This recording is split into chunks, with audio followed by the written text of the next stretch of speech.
ప్రాథమిక పాఠశాలలో 1వ తరగతి బోధించుచున్న ఉపాధ్యాయులకు నమస్కారం.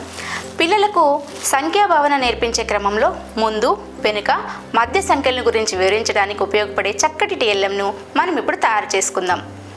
ఈ టీఎల్ఎం తయారు చేయడానికి కావలసిన సామాగ్రి: గట్టి చార్టు, కార్డ్ బోర్డు, కలర్ పేపర్లు, కత్తెర, ఫెవికాలు, కట్ మార్కర్లు. ఈ టీఎల్ఎంను ఎలా తయారు చేయాలో మనం ఇప్పుడు చూద్దాం. ముందుగా కార్డు బోర్డును 10 చిన్న వృత్తాలుగా ఇలా కత్తిరించుకోవాలి. వాటిపై కలర్ పేపర్ను అతికించి 0 నుండి 9 వరకు అంకెలను రాసుకోవాలి. కొంచెం పెద్దవి 2 వృత్తాలను కట్ చేసుకుని వాటి మధ్యలో ఇలా రంధ్రం చేయాలి.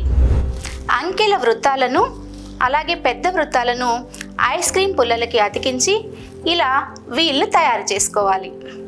వీల్ అమర్చడానికి వీలుగా ఈ విధంగా బేస్ను తయారు చేసుకొని బేస్ పైభాగంలో ఇలా చిన్న రంధ్రాలు చేయండి. అలాగే అదే బేస్కి మధ్యలో ఇలా వృత్తాకారంగా కత్తిరించుకోవాలి. బేస్ మధ్యలో ఈ వీల్ను పెట్టి ఒక స్కెచ్ పెన్ కానీ లేదంటే ఏదైనా గట్టి పుల్లను కానీ అమర్చండి.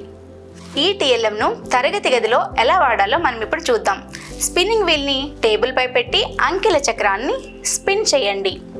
స్పిన్ చేసిన తర్వాత, స్పిన్ ఆగిన తర్వాత మధ్యలో ఉన్న నెంబర్ ఏమిటో పిల్లలను చెప్పమనండి.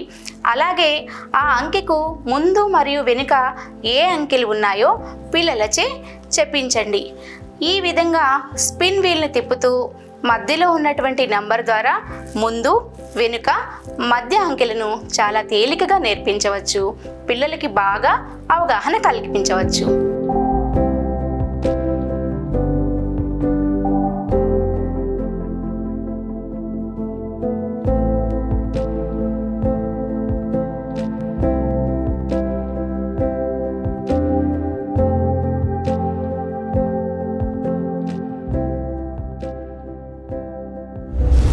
ధన్యవాదములు.